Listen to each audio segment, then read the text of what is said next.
Assalamualaikum sahabat PHR di udara dimanapun kalian berada.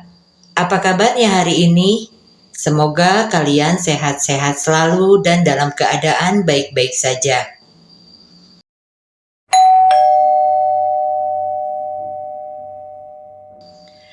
Wentira adalah sebuah kota tak kasat mata yang ditandai dengan tugu berwarna kuning bertuliskan Ngata Wentira. Wentira dipercaya sebagai kota gaib super megah. Tempat ini berlokasi di jalur Trans Sulawesi di antara kota Palu dan Kabupaten Parigi Mutong, Sulawesi Tengah. Sudah banyak cerita misterius tentang kota gaib modern ini. Cerita terkait Wentira juga sudah tersebar luas di seluruh Indonesia. Kota Wentira memiliki peradaban yang maju. Gedung-gedungnya identik dengan warna kuning berlapiskan emas, sebab mayoritas penduduk di sana sangat menyukai baju yang berwarna kuning yang menjadi ciri khas baju mereka. Ciri fisik mereka seperti manusia normal, hanya saja yang membedakan mereka tidak memiliki garis di antara bibir dan hidung.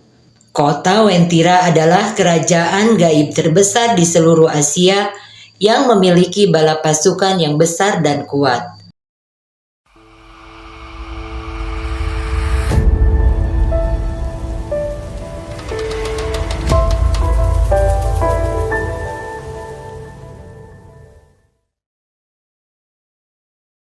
Pada tahun 2015 usianya menginjak 22 tahun.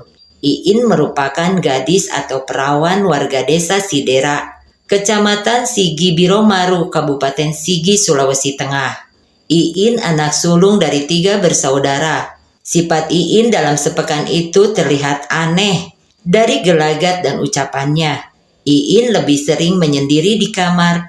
Iin berbeda tidak seperti biasanya. Namun ibunya Iin yang bernama Masidah tidak terlalu bertanya.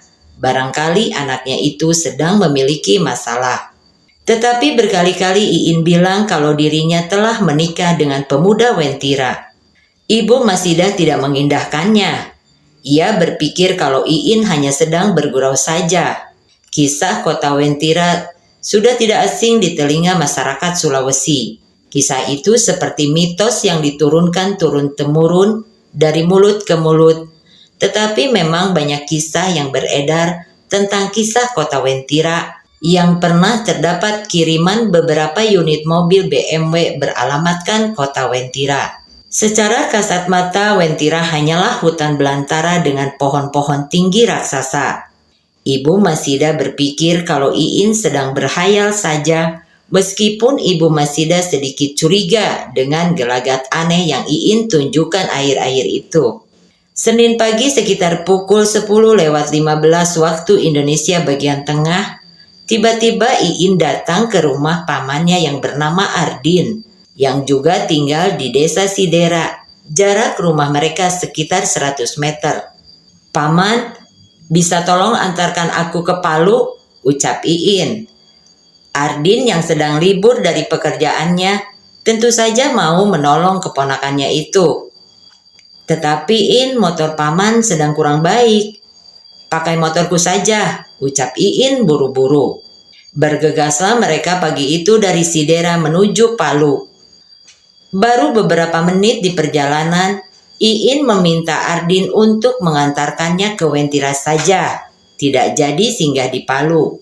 Begitu mendengar kata Wentira, perasaan Ardin mulai tidak enak. Alis Ardin bertaut, "Mau apa keponakannya ke sana?" Lantas Ardin pun bertanya, "Ada urusan apa, In?" "Kalau saya bilang antar saja, tidak perlu tanya-tanya," timpal Iin dengan nada cukup tinggi. Mendengar itu Ardin terdiam. Melihat keponakannya terlihat kesal, Ardin pun tidak mau bertanya lebih, takut terjadi adu mulut. Sepeda motor pun dipacu Ardin dengan laju normal dari Sidera menuju Palu, yang jaraknya kurang lebih 10 km.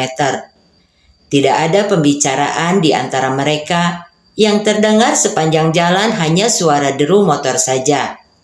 Begitu sampai di Palu, Iin meminta Ardin agar singgah isi BBM di SPBU Jalan Sisingamangaraja.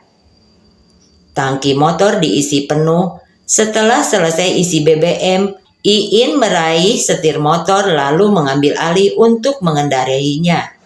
Sepanjang perjalanan, terutama di jalur gunung kebun kopi, Ardin sempat ketakutan. Soalnya Iin memacu motor dengan kecepatan tinggi. Masih tidak ada pembicaraan di antara mereka. Ardin pun tidak mau menegur keponakannya, takutnya Iin tersinggung. Ia seperti sedang terburu-buru. Tikungan demi tikungan dilibas satu persatu, layaknya seorang pembalap menaklukkan arena. Dalam hati Ardin terus berdoa, semoga sampai tujuan dengan selamat. "Aku harus sampai di Wentira jam 11, Paman," kata Iin, suaranya samar terdengar. Ardin diam saja, nurut. Setelah sampai di kawasan Wentira, Ardin melihat jam tangannya, jam 11 pas, tidak lebih dan tidak juga kurang. Kemudian Ardin mengajak Iin bercakap-cakap ringan, karena sepanjang jalan, mulai dari SPBU Sisingamangaraja sampai di tujuan, Iin hanya sepatah dua kata saja bicara. Hingga Iin berucap alasannya datang ke Wentira. "Paman, saya nanti malam masuk ke dalam. Saya sudah menikah dengan orang sini." Sejenak Ardin terdiam. Perkataan Iin tidak dihiraukannya. Ada apa dengan keponakannya ini? Antara percaya dan tidak dengan apa yang baru saja didengarnya. Beberapa menit kemudian barulah Ardin manggut-manggut merespon ucapan Iin. "Memang siapa yang sudah menikahkan kamu, In?" "Nenek Rante," ucap Iin. Nenek Rante atau yang biasa disebut Mangge Rante, katanya Mangge Rante juga tinggal di Wentira.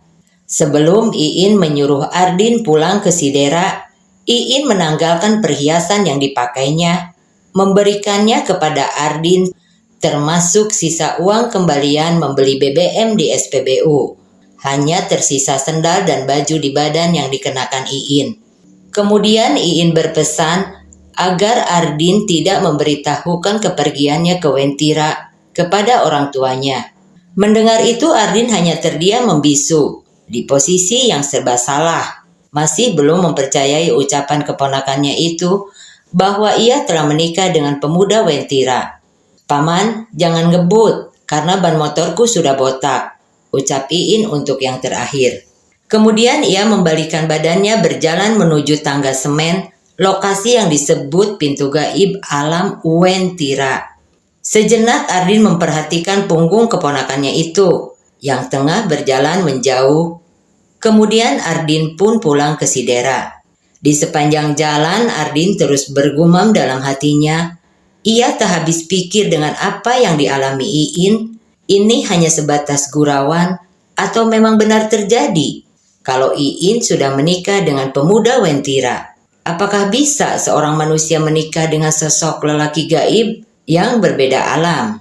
Begitu sampai di rumah orang tua Iin, Ardin langsung menemui ipar dan kakaknya, ayah dan ibu kandung dari Iin. Apa yang terjadi? Semua diberitahu dengan runut. Kedua orang tua Iin langsung terperangah mendengar apa yang dikisahkan Ardin. Masida, ibu Iin, menangis tak henti-hentinya. Sikap aneh yang ditunjukkan beberapa waktu belakangan jadi kenyataan juga. Sementara sang suami Rostam terus berusaha menenangkan istrinya. Hingga besoknya tetangga sekitar rumah bertanya-tanya, mengapa Masida menangis hingga matanya bengkak. Mereka menduga mungkin rumah tangganya bersama sang suami sedang tidak harmonis. Yang paling curiga tetangga sebelah, Rosni alias Mama Ija. Suatu ketika Rosni memberanikan diri bertanya kepada orang tua Iin, apa yang sebenarnya terjadi dengan keluarga itu, sampai-sampai mata Masida bengkak karena menangis. Dari situlah mulai dibuka kepada warga sekitar misteri tentang Iin. Selidik balik selidik, beberapa bulan lalu Mama Ija ternyata juga punya cerita sendiri. Sebelum pergi meninggalkan rumah, Mama Ija pernah dititipkan amanat. Kepada Mama Ija, Iin berpesan, jika kelak dirinya pergi dan tidak kembali lagi, tolong buatkan acara tahlilan. Dengan adanya tahlilan, doa-doa akan terpanjatkan pada dirinya. Terus Mama Ija bilang, memangnya kamu meninggal sampai dibuatkan acara tahlilan? Yang dibuatkan tahlil itu hanya orang meninggal, ujar Mama Ija menegasi Iin. Mendapat jawaban seperti itu, Iin melanjutkan pembicaraannya. Soalnya saya nanti akan tinggal di alam gaib. Saya sudah menikah dan punya suami di sana, tuturnya berterus terang. Mendengar itu, orang tua Iin semakin terpukul atas kepergian anak sulungnya.